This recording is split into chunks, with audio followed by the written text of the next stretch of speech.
9 times the Senate Democrats have voted to keep the government closed. All the House Democrats except one voted September 19th to shut it down. So this is 10 total times now that Democrats in Congress have voted to close the government. And we know what that means for real people. We know what it means for our troops and our Border Patrol agents and TSA agents and air traffic controllers and everybody who relies upon services around the country. It's very real. And so today marks yet another day of American families feeling the very real personal and economic strain of this reckless decision that our Democrat colleagues keep making. They want the United States government to remain closed, and they seem not to care about the pain that it's causing. They have offered no plan. They have offered no strategy. They have offered no common sense path forward for ending this situation. And so many of you have asked all of us, how will it end? We have no idea. It's up to the Democrats, and they have to decide it. And judging by their outrageous behavior, the Democrats appear perfectly happy to keep the political theater going while real people suffer. And that's why House Republicans made the responsible decision for our members to spend this week in their districts working for the people. They're helping their constituents. They're helping the American people navigate the mess that the Democrats have created. Staying back to work with our constituents was a decision that we made.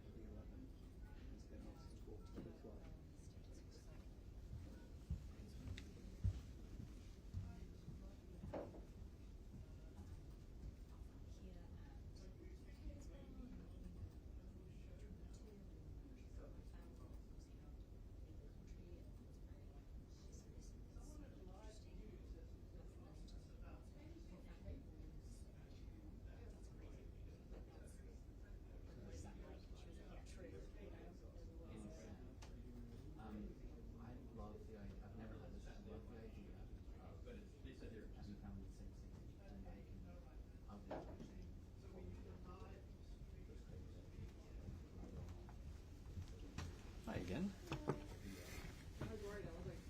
It's 20 past, right? Oh, okay. Charlie had said 20. It slips, but maybe they moved stuff.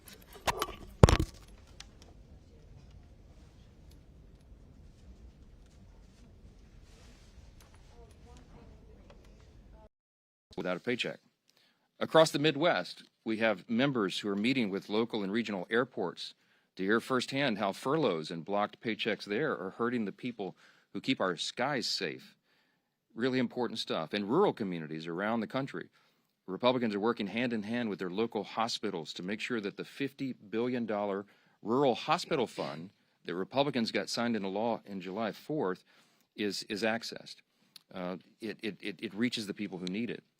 And they're doing that work while the Democrats are demanding to kill that essential fund that is in their counterproposal for the CR, one of the many outrageous things they've claimed they want to do.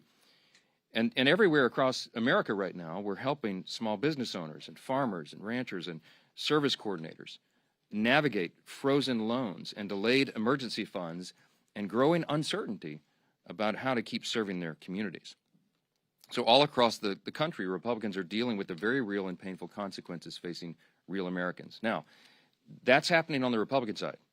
And what's happening on the Democrat side? You can see it for yourself. Compare what I just told you with what they're doing. Look at their own behavior. Look at their actions. Don't listen to the words that people are saying. Look at what they're doing. Chuck Schumer and Democrats over the last 10 days, here's a small sample of their activity, okay? We've seen performative stunts and TikToks and photo shoots across every inch of this Capitol.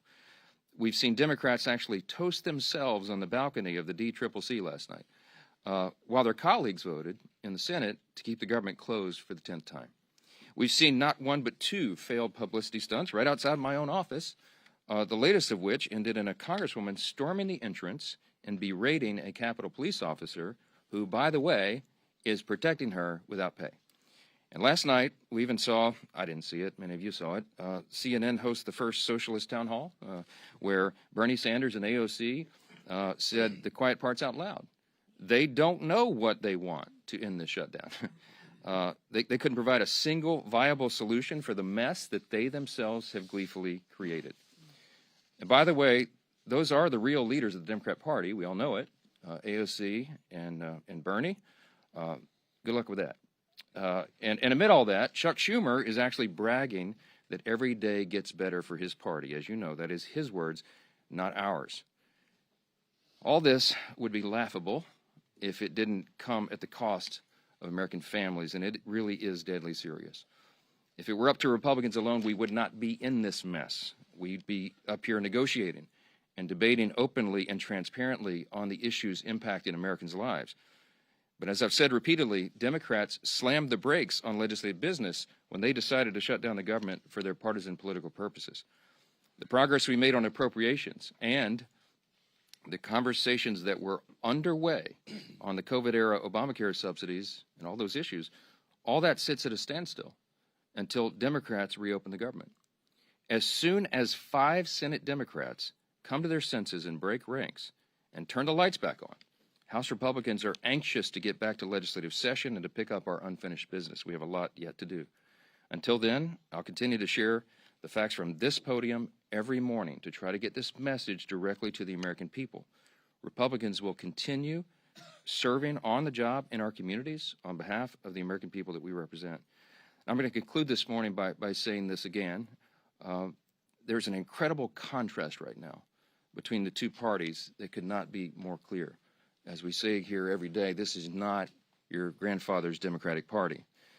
It truly has become the far left, Marxist left, that are running that whole operation. And it has real effects on real people. And I just want you to, I'll highlight again the split screen of what we're seeing. In America right now, there are two diametrically opposed visions for the country, and you should look at the actions of elected officials and not their words. And what are the actions? President Trump and Republicans are delivering for the American people. We have cut their taxes. We are removing red tape and regulations to get the economy humming again. We have ended the border crisis, virtually 0 crossings in the last 4 months under President Trump. We are ending the crime crisis around America, taking heroic measures to make sure that happens. We're cutting fraud, waste, and abuse out of government and making government more efficient and effective for the people. And right now, President Trump is resolving international conflicts, restoring peace through strength around the globe. That's just a small sampling of what's been done by Republicans in the last 9 months. And what have Democrats done the last 9 months? On the split screen, look at the other side. They've shut down the government.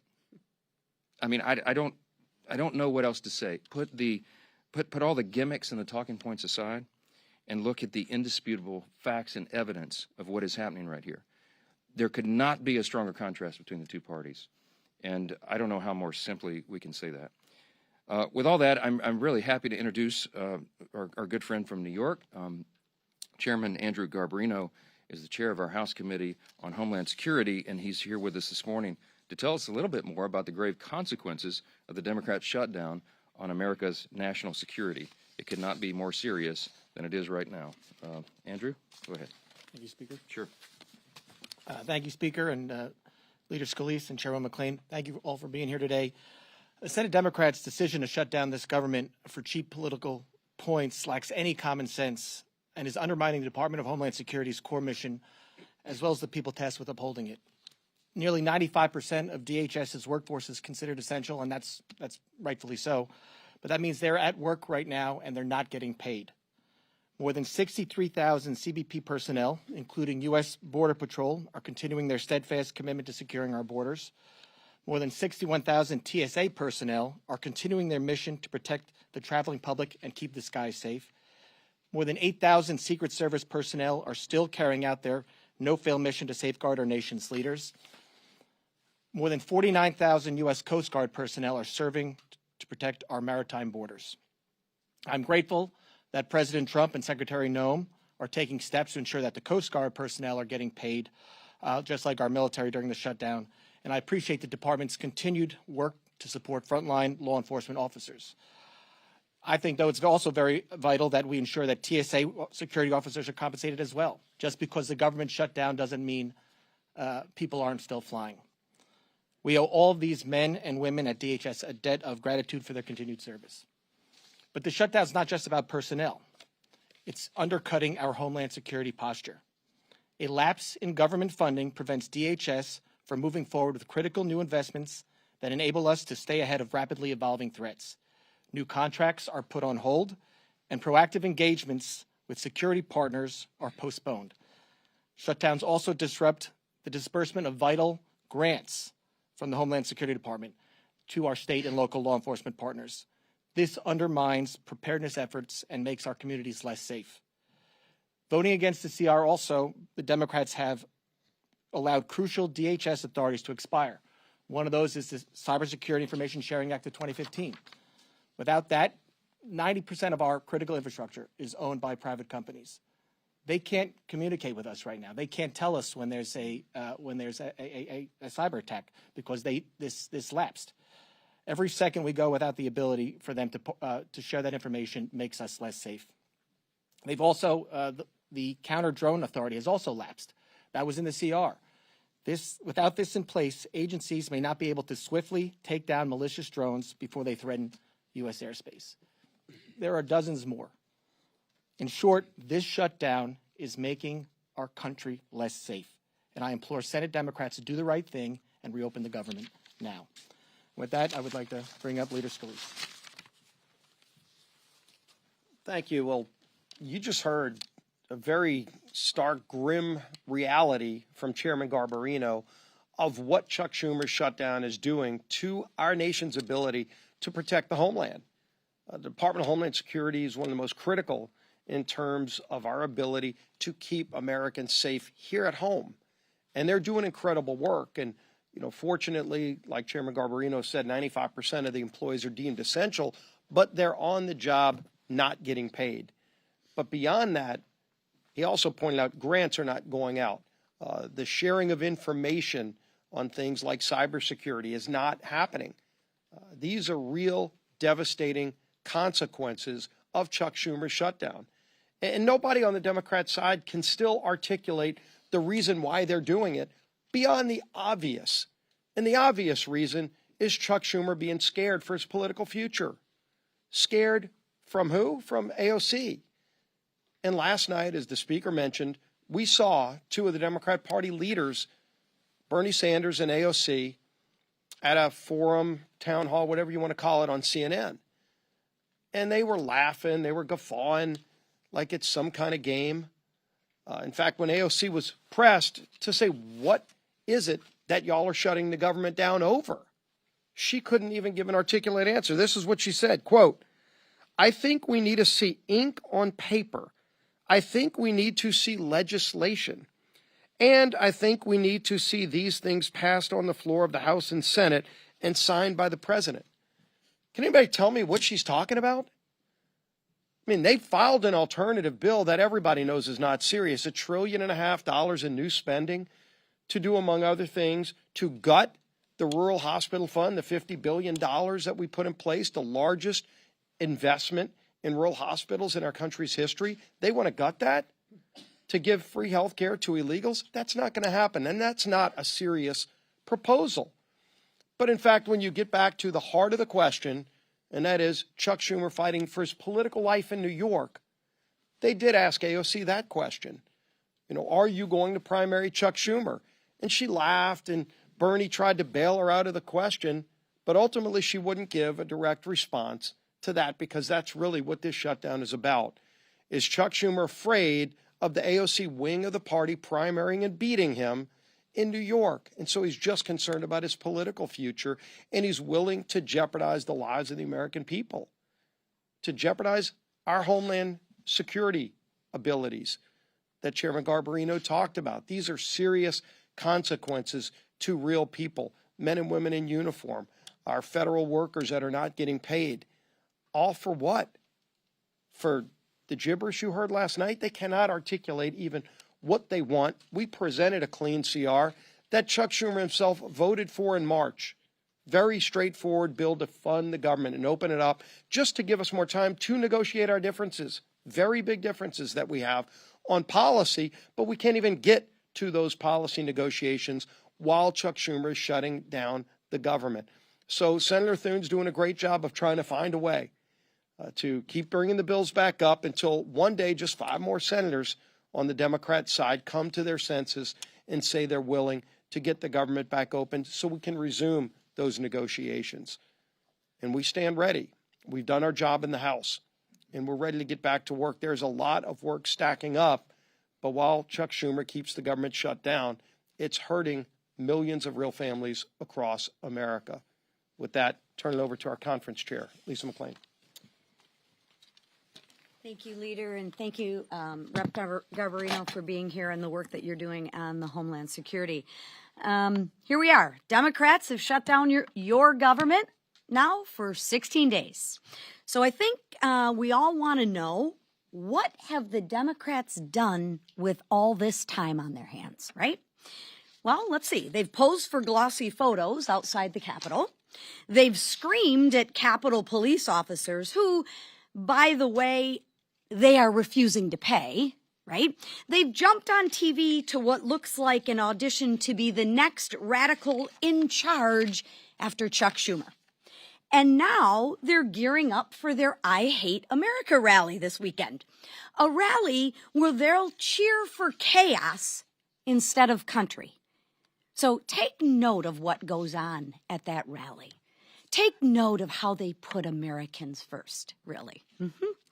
Now, let's contrast that with Republicans who are doing what we always do, and that is actually working for the American people. And let me give you some examples, and I know our speaker talked about this, but I think this bears repeating again. Pat Fallon, who was in Texas hosting a town hall. Congressman LaLota connected with more than 8,000 of his constituents in New York doing a teletown hall. Congressman Collins held mobile office hours in Georgia. Congressman Walberg in my home state of Michigan brought veterans together in Michigan to tackle problems right now with the VA. Congressman Zinke actually rolled up his sleeves, I mean literally rolled up his sleeves in Montana to help Yellowstone National Park to clean it up. That's the difference. One side delivers solutions and the other are showboats. Republicans passed a clean CR to keep the government open. No gimmicks, no tricks. We actually want to govern. We did our job. And then we got back to work for the people who actually sent us here. Democrats, they saw a shutdown as leverage, as a chance to push for more wasteful spending. And don't take my word for it. Look at what they want to do, $1.5 trillion. You should never use a shutdown as leverage for more wasteful spending. But that's exactly what the Democrats are doing. Well, I have news for them. It's not going to work. Republicans are united behind the work that we've done for the American people. We will not hand out government benefits to illegals on your dime. We will not repeal provisions that cut waste, fraud, and abuse. And we will not cave to Democrats' $1.5 trillion in spending. So it's time for the Democrats to wrap up the photo shoots, stop actually attacking law enforcement, and end the who's more radical contest. Let's pass our clean bill and get back to work for the American people who sent us here. Thank you. All right, time for questions. Chad, go ahead. Mr. Speaker, good morning. Good morning. I know what the Republicans have said, saying the shutdown is because Schumer is afraid of Ocasio-Cortez. There have been questions to Ocasio-Cortez. Schumer saying, is this because you're afraid? Are you going to challenge in a primary? They deny that. I understand the tension here about the shutdown. But just because you're saying that that's the case does not necessarily make that true.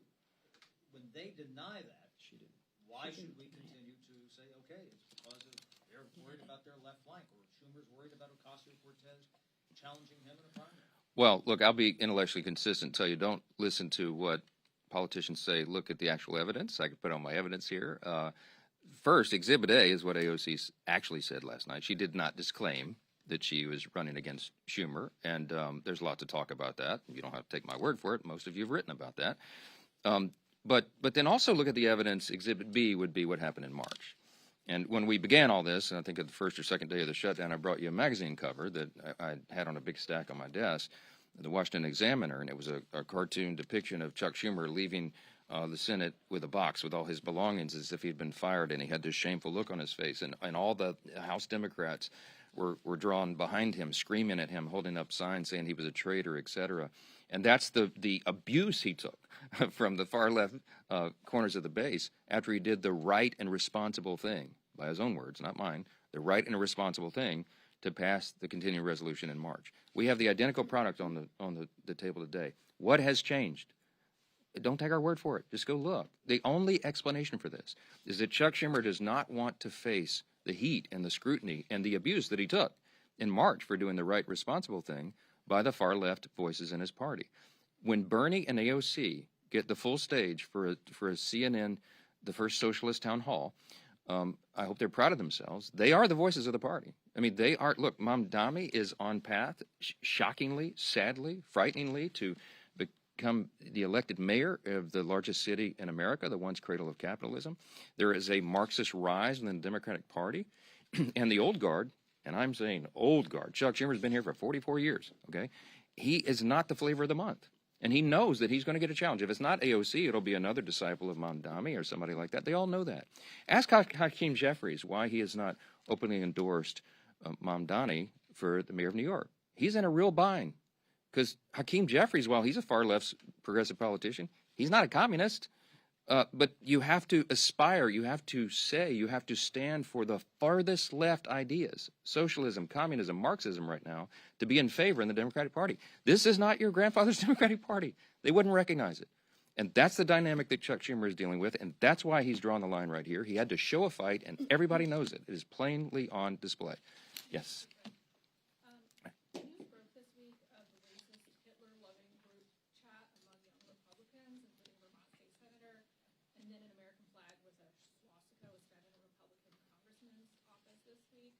Are you worried about that extremist pro-Hitler sentiment among the party's young Republicans? No. Look, obviously we roundly condemn any of that nonsense. And the Young Republican or the organization, whoever that, I don't know who any of these people are. I never heard of them.